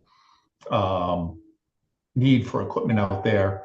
There are the weekly inspections that have occurred, and those were typically done by foot, walking down, quote unquote, the goat path to the template and accessing that way if needed. Just the beach buggy was done. So in terms of maintenance, it's typically late fall, winter, early spring, without equipment out there in the summer. In terms of the measurement, the letter that was submitted on Friday by Attorney Nyland, we had identified the toe of the template, where the template intersects the beach grade. That is generally coincident with the second tier. So I think if we were looking for something a little more consistent, Jeff, maybe, from the face of the second tier, the first tier is buried below grade, and will generally be covered by the sand. And perhaps this should be broken out a little bit between the geotubes, because that's really what we're talking about right now. Is we've really been focusing on the geotubes, but the Coir terrace, I likewise would suggest, where the template meets the beach, because that's really the walkable beach. People aren't going to be walking up on the slope, but look to see basically that which layer of Coir is buried, which layer is at the grade and coincident with the toe of slope, and take that approach, because that's the, I know we're not using the word walkable beach, but that's the path that's walkable, is the beach surface, not the slope of the template. Thank you, Dr. Duncan. I do think we're going to need to flesh out the differences between the types of coastal engineering structures. What we're going to do is we're going to have Jeff make his comment. We're going to then go to the public. And then we're going to have to probably discuss scheduling to move on, because we did get a lot done today, but perhaps not as much as any of us wanted to. So there's going to have to be another meeting after this. But Jeff, go ahead. Project, it just keeps on giving. I was just going to say is, again, in reviewing all of the submissions and then kind of putting our recommendation forward, the reason why we chose the seaward edge of the lowest one is it makes me wonder if maybe the midpoint of the lowest one makes some sense. Is if you're measuring from the seaward face of the second tier, you're essentially losing accessible width by the thickness of the template that's going to change over time. So if it's 8 feet per se from that second tier to where you're losing that, right? I know that's the threshold. If you lose 3 feet of that because the template comes in front of it, that's no longer accessible. So maybe it turns into the midpoint, and we'll look at it a little bit and some of the details that are there. But I think the intent of why we chose the seaward face was, sure, you can certainly walk on top of it, but it's area that will always be accessible, not accessible sometimes. Yeah. Yeah, thank you. Emily, go ahead. Thank you, Mr. Chair. Emily again for the Land and Water Council. I think as far as this issue goes, as a town-owned property, we definitely feel that the commission should be maintaining unobstructed access safely for all uses. And to Commissioner Mazzarelli's point, we would definitely agree that that means dry beach. I think that when you think about different user groups that are down there, expecting some of them to be traversing through water is not necessarily appropriate unobstructed access. And for that reason, we would be very supportive and request that the commission consider the 20 feet. And I think there are a couple of other points to keep in mind here. When we're talking about measuring to mean high water, that's essentially a still water elevation. And I think it's pretty infrequent that the water out there is still, and we're not accounting for wave run up onto the beach. And I think that's really important. Also, I think that for obvious reasons, when the quarterly surveys are conducted, that is likely to be on fair weather days in good conditions, and it makes sense. But I think that also means that the representation of that walkable beach is likely to be sort of at its best. And we won't know that for sure, but it just is likely that those surveys will take place when conditions are better, because it's safer. And so I think that the 20 feet proposal is something that we would ask the commission to really consider for those reasons. Thank you. Thank you, Emily. Any other members of the public? Yes, Attorney Murphy. Thank you. Briefly, points that I don't think we've discussed yet this morning. I submitted information about the Green Hills survey from a couple of months ago, and it's the latest data that the commission has on the beach that I'm aware of. That data shows the historical rate of retreat in front of the geotubes to be over 5 feet a year. So in whatever number you're going to make in terms of failure criteria, it should be informed by what the actual rate of retreat has been historically. The second point I wanted to make is that under the language of the order of conditions, there's a 7-month lag between when this issue arises and when something gets done about it. 2 consecutive quarters of failure, plus 30 days to cure. So in terms of setting the right number, you should bear in mind that there's going to be a period of time, more than half a year, before it actually bubbles up and is in front of you. The third point is, I think, something that we all agree. The geotubes are temporary. This failure criteria will ultimately be triggered over time. It's just a question of when. They are actually designed to do what will happen, and the ultimate fate is that there will be no walkable beach if the geotubes remain in that location for that period of time. Thank you. Thank you, Attorney Murphy. And I thought a bit about the lag time you're talking about with the 2 quarterly surveys, and that's why I'd originally proposed ideas for more frequent monitoring or some type of automated monitoring. But after thinking about it a little bit more, I actually think it makes sense to retain this condition with the 2 quarterly surveys, because it indicates that this is indeed a true signal from the beach rather than just daily change. You know, if it really has been 7 months and we have less than 20 feet, that's a true cause for concern, versus if it's been 3 or 4 days or even 3 or 4 weeks, you know, erosion and accretion happens. And a storm comes. Yeah, storms happen, seasons happen. That is normal. If it's been 7 months and this failure criteria triggers, that's a cause for concern. So I think keeping it with the quarterly surveys makes perfect sense. Thank you. Great. So we're gonna allow commissioners to have any final comments on this topic, or applicants' representatives, and then we're gonna discuss scheduling. Yes, Commissioner Williams? I think that basically 3 things: the sand, the access, walkable. What was the other? Was the 3 things we sort of fleshed out today? I think we. The storage. Yeah, that. I think those are the As you were correct with the sticking points. Because I think we've done everything else for the rest of it. Wordsmithed a lot of it already. And I think we've gotten pretty far, we kicked the can down the road pretty well. We gotta rephrase, obviously, all three of them and then deal with it the next time. But I think we're farther along than I thought we were gonna get, so. Yep.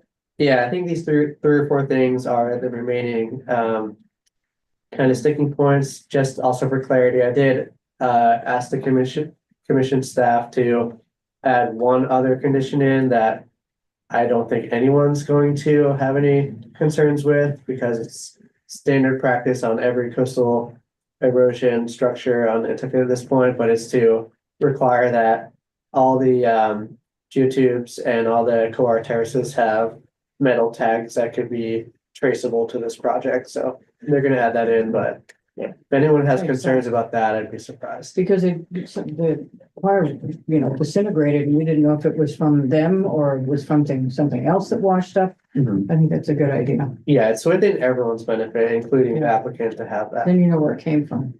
Other commissioners? Yes, Joe? The thing that strikes me is we started out with three that I thought were gonna be pretty straightforward.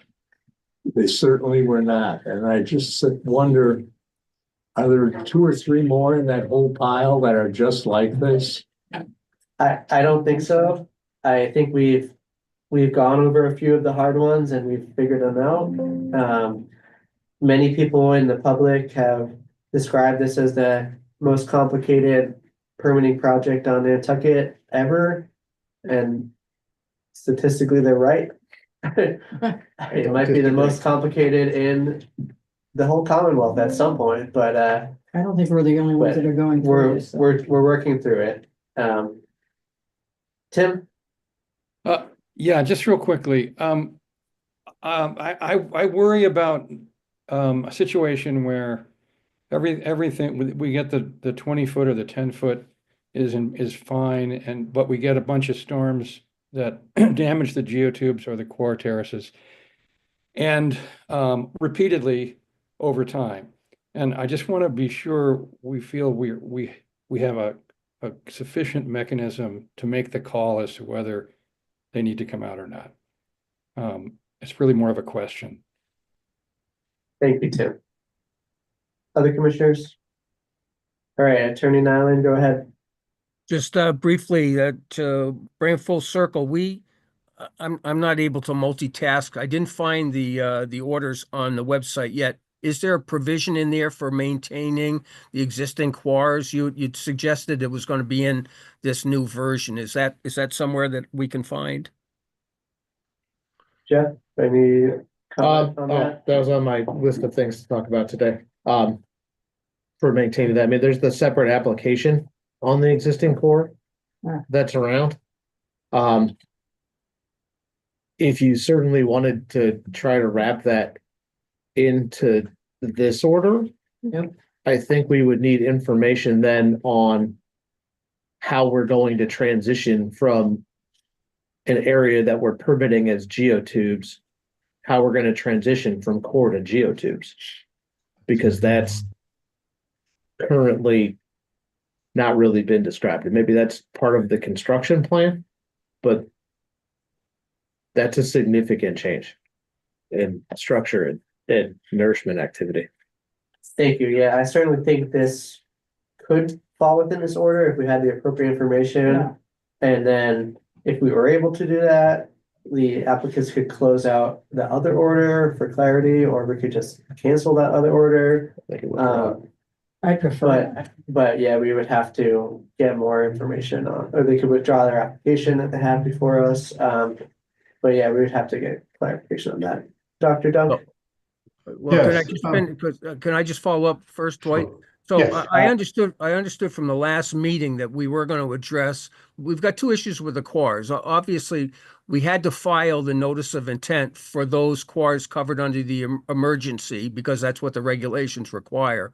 Our intention is what we're looking to do is to protect those that are have been approved previously or that need to be repaired or otherwise, And I thought that that was going to be included in this order. And then we would withdraw the notice of intent so that we would have a, a universal order that would cover, all of the erosion control measures out here. So I'm not sure what additional information you need. And we do have another provision within the regs in terms of going from quar to geotubes is very clear. There are provisions that we have to meet in order for that to take place. I think that that's already included. I'm talking about those that aren't converted yet, that I want to make sure that they're able to be repaired over time, because the commission's taken a position that the prior approval had expired.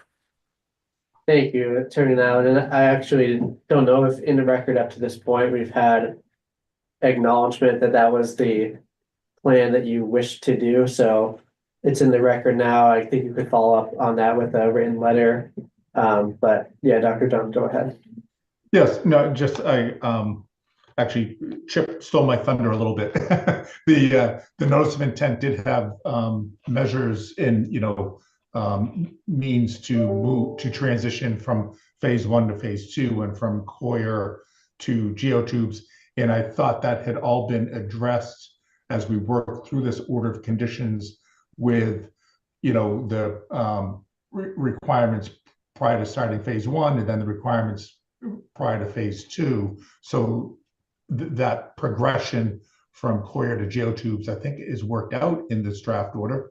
And in the provision that we're asking for is just until phase 1 and phase 2, until phase 1 is built, that the historic existing coir can just be maintained, and then it would be replaced as part of the phase 1 where it's replaced and maintained. So I think those proceed in this order as written. Thank you. All right. So Jeff, go ahead. I'll take a look and make sure that we have enough on the record to include that. And I would also say too, this project's also a project with 2 applicants, and we'll have to confirm that the other half of the applicant party is okay with that as a strategy. Yeah. I think if we could do that, and if that is okay, I would request that we receive an actual written letter indicating the applicant's intent before the commission, because we're ultimately going to have to hear the other application or continue that application at our next meeting. So if that's the intent that's agreed upon by everybody, let's get a letter to that. And I would, that other application, the town is not an applicant. Yes, Right. yes. Okay. Time to discuss scheduling. So our next regular meeting Next week. is 23rd. coming up very quickly on the 23rd of January. We can continue to that date, and or we can try to find a special meeting at this point. But I know we're already over the 2 hours allotted. So And Jeff has to wordsmith stuff. do people feel comfortable about continuing to the January 23rd meeting with the sole purpose of finding a special meeting to then continue to after? I mean, right now, I'm okay on the 29th, which is another Wednesday. I'm going to be gone the 27th through the Yes, 2nd. Will, go ahead. I think Jeff and I would be happy to provide a list of dates for the 23rd if that makes it easier. And you're going the 27th? 27th through the 2nd. I would do a doodle poll. Attorney Nyland, are you willing Do to not assent do to a that. continuance to the 23rd to discuss scheduling a special meeting? Yeah, if you can't come up with a date today, then that would be the obvious assent, yes.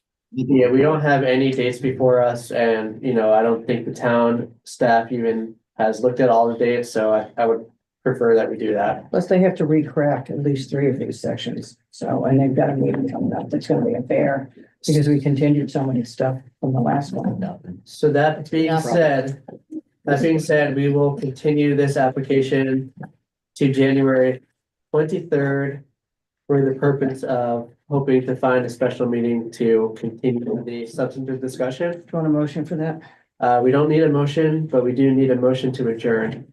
I'll make a motion to adjourn. Thank you, and thank you, Joe, for the second. By roll call vote, Tim Brain, Aye. Nick Wendowski, Aye. Linda Williams. Aye. Mike Misrali. Aye. Seth Engelberg votes aye. Thank you all for your time, patience, and comments and questions today. And we will see you again on the 23rd of January. Thank you all. Ugh, Getting close. Thank you. Inching I close. didn't find this ruling terribly warm. Frankly, It was Better than the other Yeah, night. kinda, frankly. I had considered trying to figure out how to turn it up a couple times. The heat there. There's gotta be a remote Is there a somewhere. thermostat?